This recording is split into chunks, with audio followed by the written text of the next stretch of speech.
Hello, good morning, good evening, good night. This is your brother Mark. How are you guys? And God bless everyone. Hope you're fine and in good situation. Let's get a coffee for today. It's Sunday night here in Canada, and I know there in Philippines is Monday morning. God bless, and let's have a Bible study for today. Let's drink coffee first.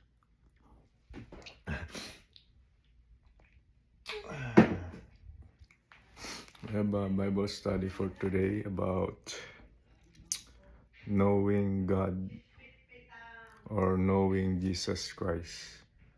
Jesus Christ is God, and He claimed to be God. Hello, guys. Yes, our topic for today is about knowing God and Jesus, or Jesus is claimed to be God. But before that, we have a Bible study today about Him. Let's open our Bible in the book of Psalms verse 19, chapter 19. Psalms 19 verse 10.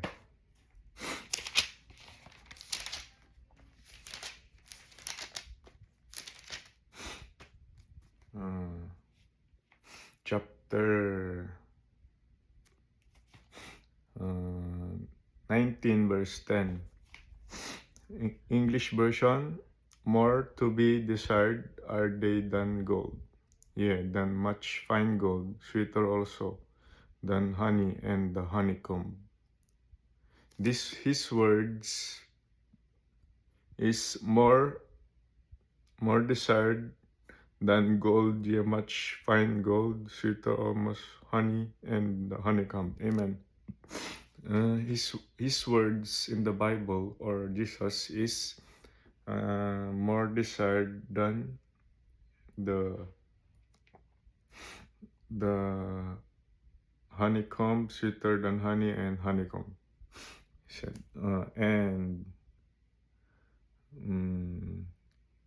John chapter 5 verse 39. Yeah, but Tagalog version sa Psalms chapter 19 verse 10, mga pinipitang higit kaysa sa ginto, higit kaysa maraming dalisay na ginto, lalong mainam kaysa pulot at sa pulok-pukyutan. Amen. Ang salita ng Diyos ay mas importante at mas mahalaga kaysa sa gold at mga sabi niya dito, mga dalisay na ginto at pulot at mga pulot-pukyutan. God bless. Dadako na tayo. Let's move on to the book of John chapter 5 verse 39.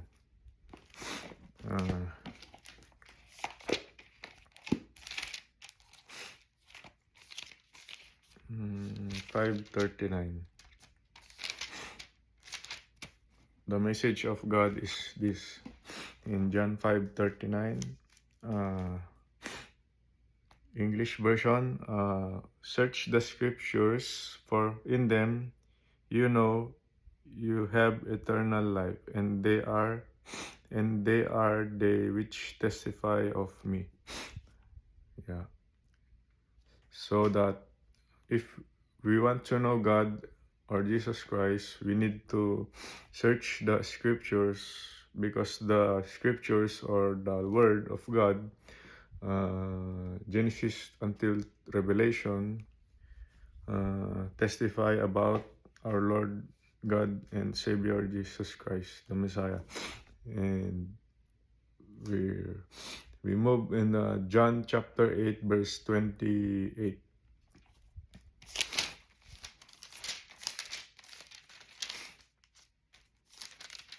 John chapter 8, 28. 8:28 English version, and said Jesus unto them, When ye have lifted up the Son of Man, then shall ye know that I am he, and that I do nothing of myself, but my Father hath taught me. I speak these things. Amen. Jesus claimed to be the God because he told this one in his words in John chapter 8, 28. Remember in the book of Old Testament, in God speaking into Moses that his name is I am, right? And here Jesus used the name of Yahweh, or the name of God, I am, here in this verse. Then said Jesus unto them, When you have lifted up the Son of Man, when shall we know that I am he, and that I do nothing of myself, but the Father had taught me. I speak these things. See, the name of God is there in I am he. Yeah. Jesus claimed to be God here in this verse and word. And let's go in the John chapter 8 verse 58.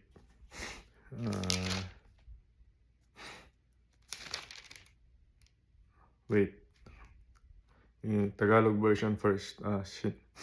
Tagalog version, John 8, 28. Sinabi nga ni Jesus, kung maitaas na ninyo ang anak ng tao, tsaka ninyo makikilala na ako nga ang Kristo. At wala akong ginagawa sa aking sarili, kundi sinalita ko ang mga bagay na ito ayon sa tinuro sa akin ng Ama. Yeah. Si Jesus ay sinabi niya, claim niya sa sarili niya na siya ang anak ng Diyos at siya yung Diyos na magkakatawang tao, na siya ang Mesiyas, ang magliligtas sa mga tao na sinugo ng Diyos. Siya rin ay yung Ama at Anak. And wala siyang magagawa kundi lang sumunod sa Diyos na siya ang Ama. Amen. John chapter 8 verse 58. Dadako na po tayo. Let's go in John chapter 8, 58 na 58. Jesus said unto them, Verily, verily, I say unto you, before Abraham was, I am. Yeah, see, he used again the name of God, I am, in the last word of the sentence, or the words. He used the name of God in here. 58 Tagalog version. Sinabi sa kanila ni Jesus, katotohanan, sinasabi ko sa inyo, bago ipinanganak si Abraham, ay ako nga. Yeah, amen. Because when the world began, Jesus exist in Genesis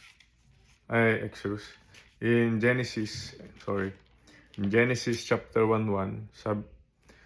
Sabi niya doon ay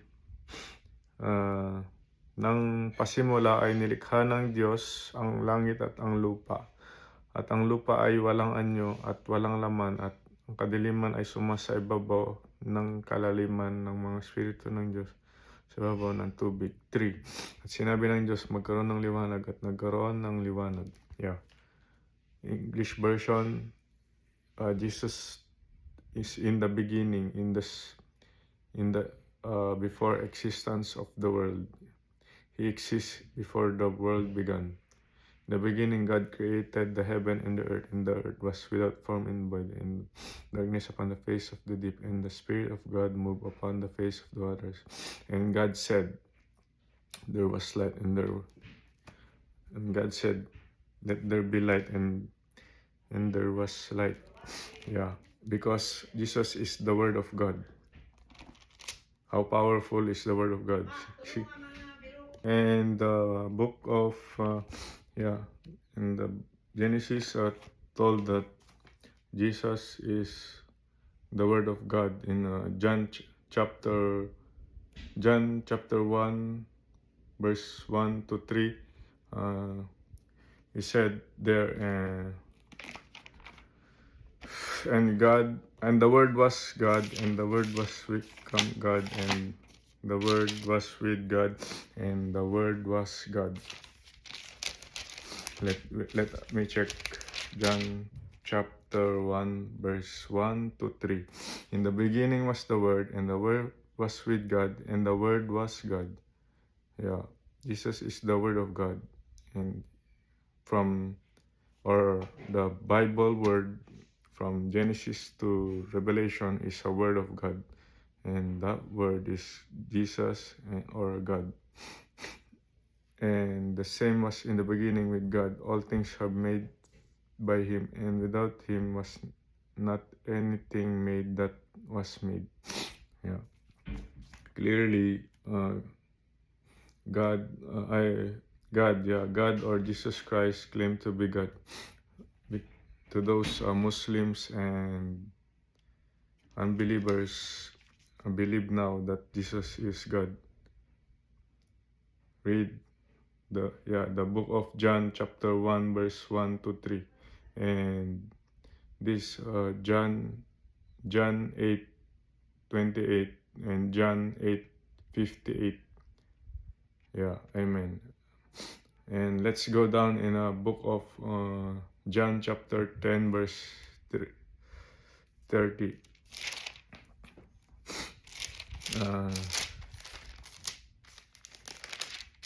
Repent, and because Jesus is coming soon. 30.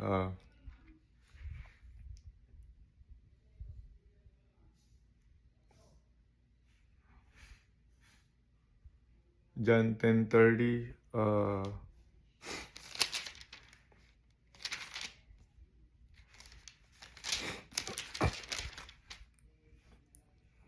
John 10:30. Jesus said, he claimed to be God here. I and my Father are one. It means God the Father, Yahweh, and Jesus is one God. Yeah. That's why here in 31, then the Jews took up stones again and stoned him. Jesus answered them, many good works, yeah. That's why Jesus stoned by his fellow people, Israelites, or the Jews, because he claimed to be God. But they don't believe because he's in human form. Because they don't believe the word of God. That's why. Amen. Let's go down in a book of 1 John chapter 5:20.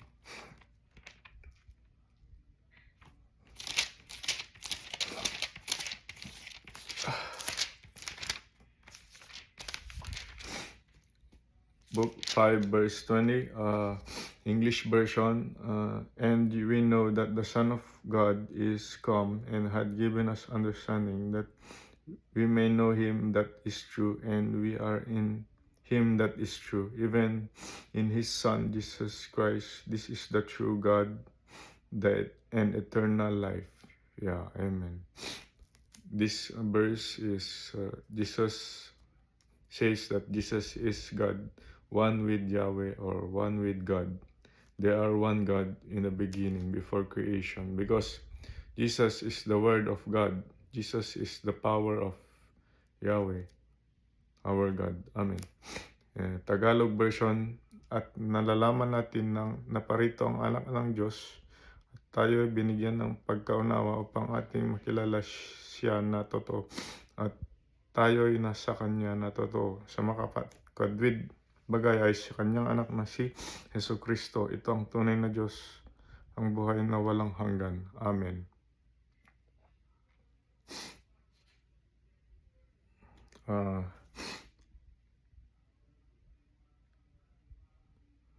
And let's go to another verse in John chapter 5 verse 46.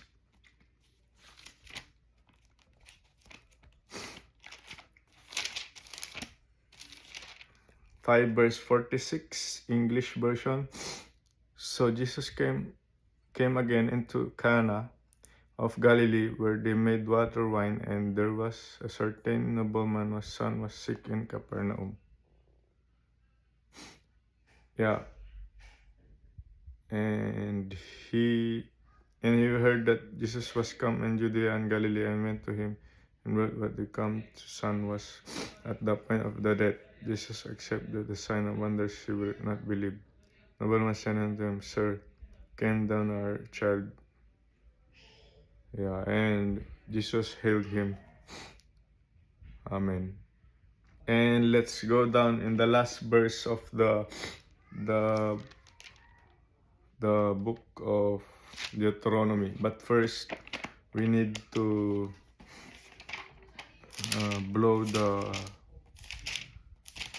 offer a blow to the Lord. Blow to the sound of for the Lord. Amen. Thank God. Before we go to this verse, the next verse is in the Old Testament. We need to blow the sound for God's glory. Baruch atah Adonai Eloheinu melech haolam asher kidsanu mitzvot tzivatu lishoa kol harmonica.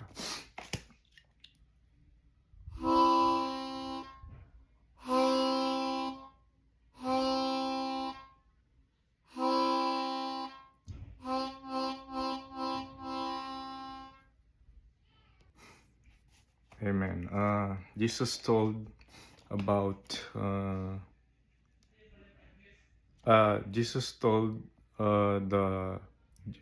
the Israelites that don't believe him that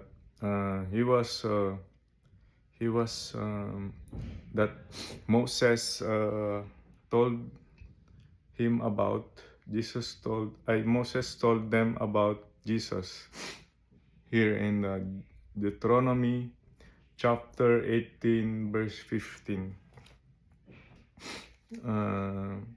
This one, the message about Jesus. I will raise them up a prophet from among their brethren like unto thee, and will put my words in his mouth, and he shall speak unto them all that I shall commanded him. Amen.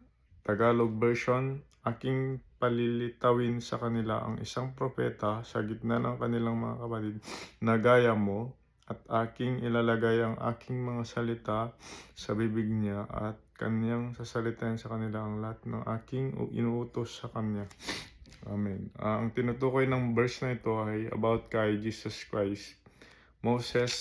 Sinabi ni Moses, ito ang salita ng Panginoon Jesus na sinulat ni Moses para sa mga Hudyo na kapatid natin at sa mga Kristiyano na kabilang din naman sa Israel na Hudyo din naman. Ang God bless, and God bless all of you guys, my viewers. Thanks for watching. God bless you, and God will help you and heal you in your sickness. Our Bible study is now finished. But before that, I have a special shout out for today. Special shout out to SR Family Vlogs, JCS Coins Collectibles 9885, Alofleda 6967, KDT 5 Vlog. Special shout out to Silver Dad Knows, Special shout out to Manny Collector, Lakbay ni Kikay, Dong Pasyo Vlogs. Special shout out to my wife Sailani Willie Gamayon. Special shout out to her so-called life. Special shout out to Angela Faith Omana. Special shout out to Yahweh and the Torah. Special shout out to Nora Sivet. Special shout out to Silver Dragons. Man Plus River, Jason Kauyaw, Sangkay Janjan, Ian Akda, Dekada TV. Special shout out to Lapid Judaism. Special shout out to Scrapping Adventures. Special shout out to John Christopher Robles, Trax NYC Diamond and Jewelry. Special shout out to Boss Toyo. Special shout out to Silver Stalker Cracker. Special shout out to Team Samurai X1. And special shout out to all of my subscribers. God bless and shalom. Bye. Jesus loves you and I love you too.